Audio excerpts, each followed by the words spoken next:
Dans les précédents podcasts, nous avons expliqué ce que sont les 5 blessures de l'âme et comment elles s'éveillent.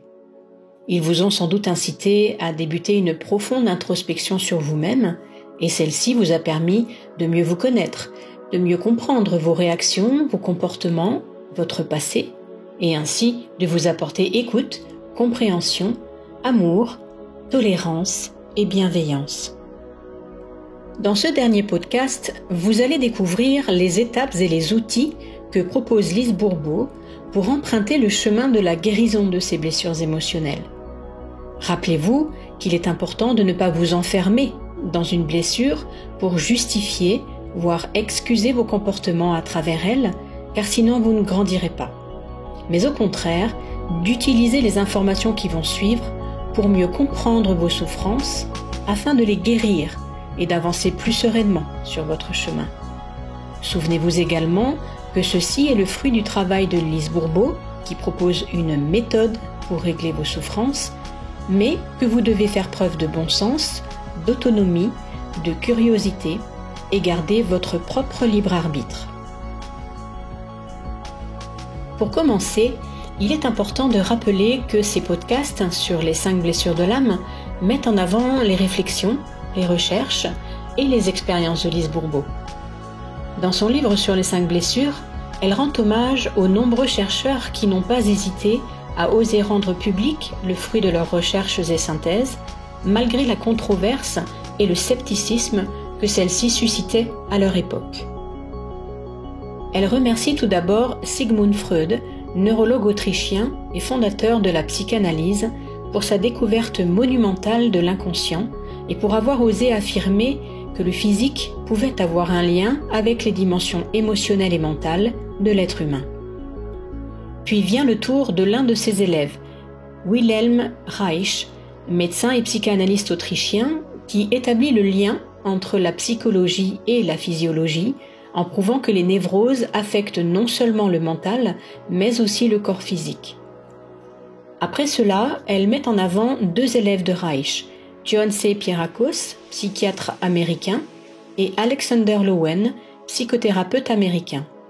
Tous 2 ont créé la bioénergie, qui a prouvé l'importante implication des émotions et de la pensée dans la volonté de guérir le corps physique. Lise Bourbeau a poursuivi leurs travaux et, après avoir étudié et observé de longues années durant, a rédigé la synthèse des 5 blessures qui sont, rappelons-le, les blessures de rejet, d'abandon, d'humiliation, de trahison et d'injustice. Voyons tout d'abord 4 conseils qui vous mettront sur la voie de la guérison.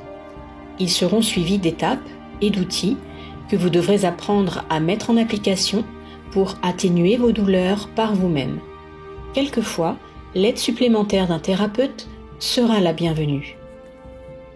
Premièrement, ce que nous savons, c'est que, au cours de notre vie, de nombreuses personnes et situations nous font réagir et donc souffrir. La souffrance a un degré différent pour chacun, et la plupart d'entre nous ne sait pas d'où elle vient, ni comment faire pour l'arrêter. C'est la raison pour laquelle il est important de comprendre pourquoi nous souffrons, en découvrant la source de nos souffrances. La démarche n'est pas simple, mais elle est libératrice. Deuxièmement, il est nécessaire de se rappeler que si vous continuez à croire que tout ce qui vous arrive est de la faute des autres, vos blessures ne pourront pas guérir. Devenir conscient des vôtres déclenchera en vous le désir de vouloir les guérir. Et en prendre la responsabilité vous permettra de reprendre le contrôle de votre vie et d'en devenir l'auteur et l'acteur. Troisièmement, savoir que c'est votre perception ou votre interprétation des faits qui cause votre souffrance et non ce que quelqu'un est ou fait est un autre pas vers la guérison. De ce fait, si une personne vous parle d'une façon et que vous vous sentez rejeté par exemple, dites-vous alors qu'elle est seulement en train d'exprimer ses besoins ou ses limites. Certes, ce n'est pas facile. Quatrièmement, un autre facteur à prendre en considération est votre ego.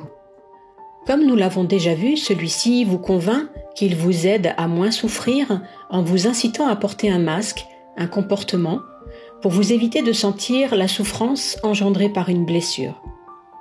Il vous fait ainsi croire qu'en utilisant ces différents comportements, ces attitudes intérieures, vous ne sentirez pas le mal créé par la blessure activée. Mais c'est le contraire. Lui croit sincèrement vous protéger et est inconscient qu'en agissant ainsi, vous ne faites qu'entretenir et nourrir vos blessures. Or, plus une blessure est alimentée, plus elle fait mal. Nier la douleur ne fait que l'empirer, de même que refuser de voir vos blessures. Et plus vous attendez pour vous occuper de vos blessures, plus elles s'aggravent. Et plus elles s'aggravent, plus vous avez peur d'y toucher. Ça devient un cercle vicieux. Cela peut même mener à une forme d'obsession, c'est-à-dire croire que tout le monde est là pour vous faire souffrir.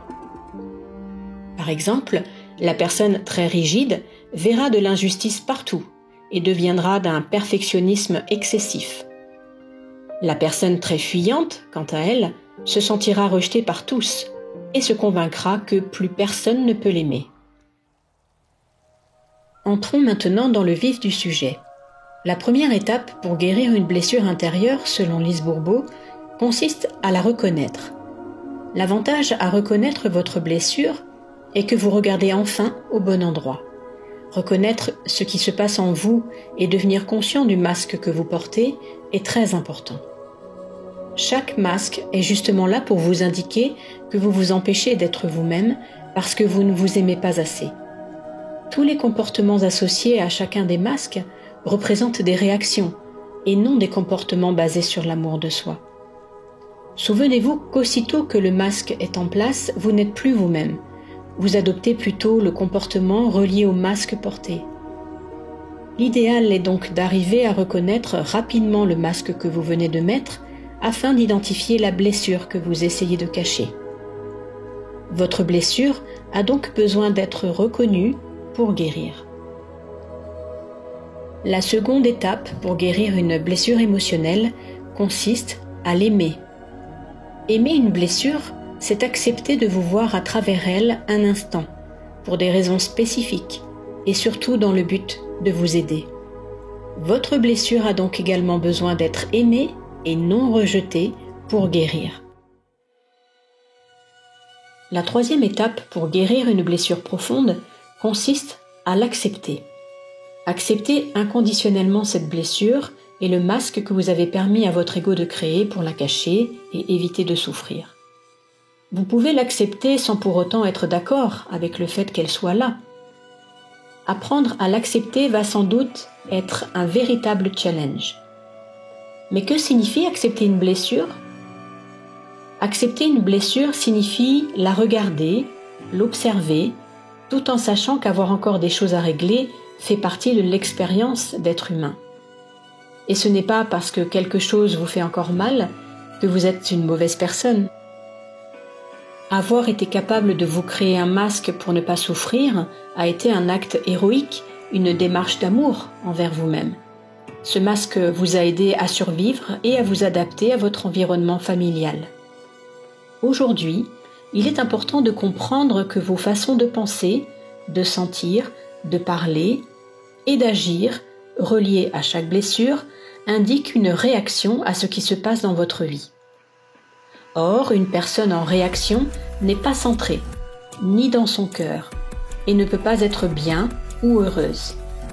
Voilà pourquoi il est si utile d'être conscient des moments où vous êtes vous-même ou en réaction. Ce faisant, il deviendra possible pour vous de devenir maître de votre vie au lieu de vous laisser diriger par vos peurs. Vous devez aussi accepter de ne pas avoir pu faire de changement auparavant. Développons cette idée. Enfant, vous êtes passé par 4 stades lorsque vous vous êtes créé une blessure. Le premier a été celui où vous étiez vous-même. Le second a consisté à ressentir de la douleur lorsque vous avez découvert que vous ne pouviez pas être vous-même car cela ne faisait pas l'affaire des adultes autour de vous. Malheureusement, les adultes ne réalisent pas que l'enfant essaie de découvrir qui il est et au lieu de le laisser être lui-même, ils sont davantage occupés à dire à l'enfant qui il devrait être. Le troisième stade a représenté celui de la révolte face à la douleur vécue. Et enfin, le quatrième stade, la résignation, a été celui où vous avez créé le masque. Ce masque que vous avez revêtu pour essayer de ne pas décevoir les autres et surtout pour ne pas revivre la souffrance qui a résulté du fait de ne pas avoir été accepté lorsque vous avez été vous-même. Aujourd'hui, le temps est venu pour vous de décider que vous pouvez survivre même si vous vous sentez blessé. Vous n'êtes plus ce petit enfant qui ne pouvait pas gérer sa blessure.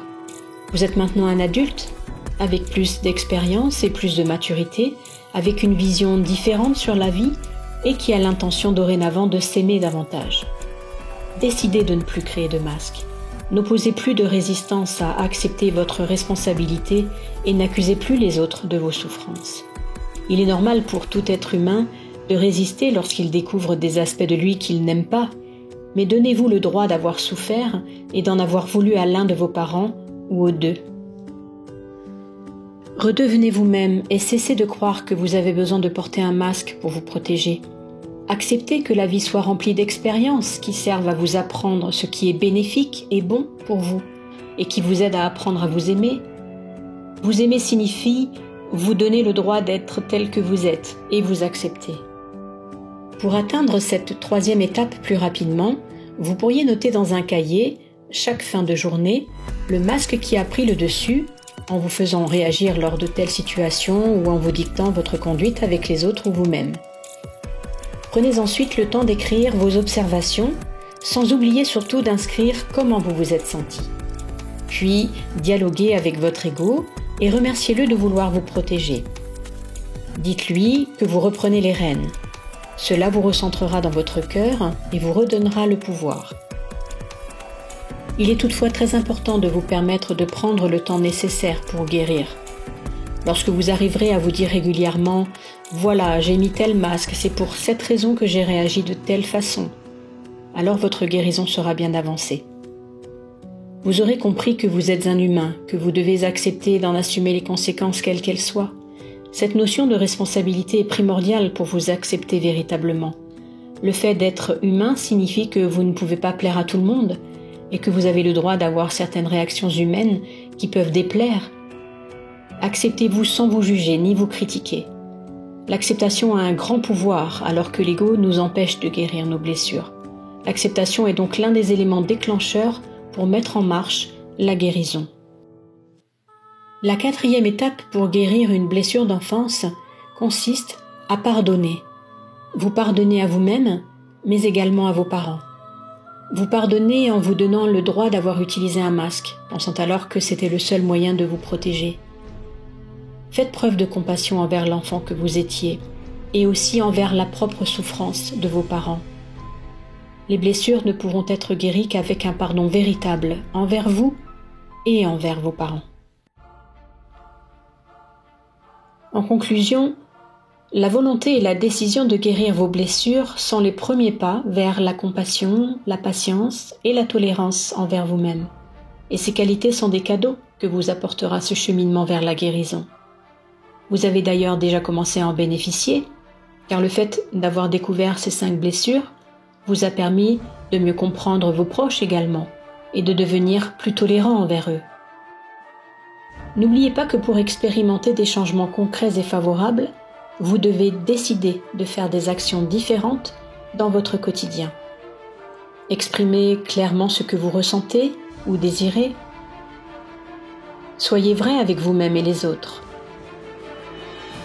Dites la vérité et agissez en accord avec vos paroles, et l'on vous respectera pour votre courage d'authenticité.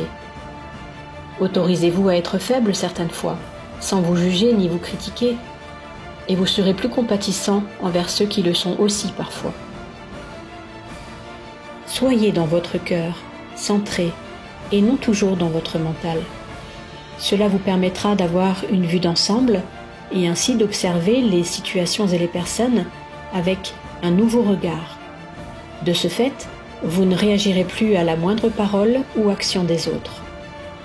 Soyez à l'écoute de votre cœur et de vos besoins et exprimez-les au lieu d'attendre que les autres les devinent. Acceptez véritablement ce que vous êtes et chaque blessure diminuera peu à peu. Mettre un baume sur une blessure pour qu'elle arrête de vous faire souffrir, vous aidera également. Au fur et à mesure que vous serez capable de seulement observer que vous ressentez une blessure, vous découvrirez que ces blessures vous feront de moins en moins mal et qu'elles dureront de moins en moins longtemps.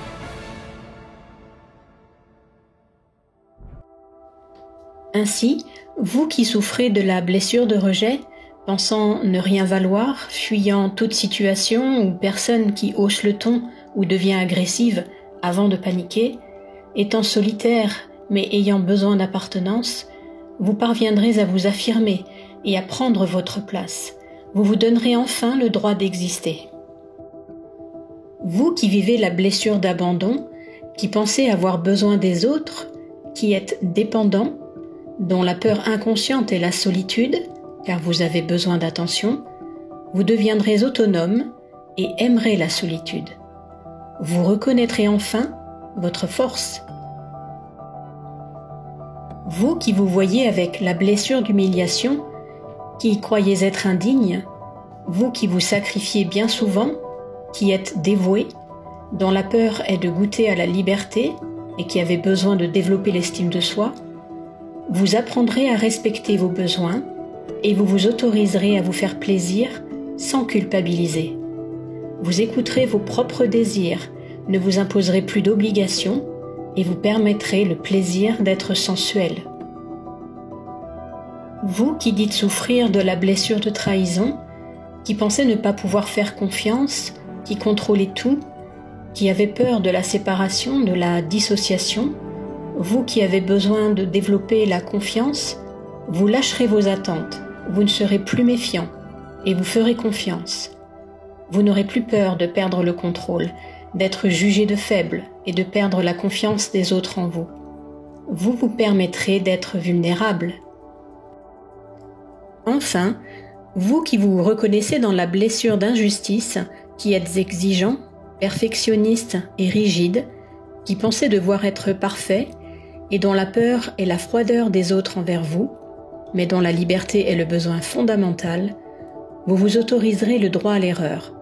Vous montrerez votre sensibilité et vous vous permettrez d'avoir des limites. Souvenez-vous que votre guérison ne dépend que de votre décision, de votre motivation et de votre détermination à vouloir améliorer votre vie. Et n'oubliez pas, lorsque vous aurez décidé de débuter ce voyage, de vous rappeler votre but, notamment dans les moments de découragement. Votre but qui est de reprendre contact avec votre puissance intérieure pour guérir de vos blessures émotionnelles.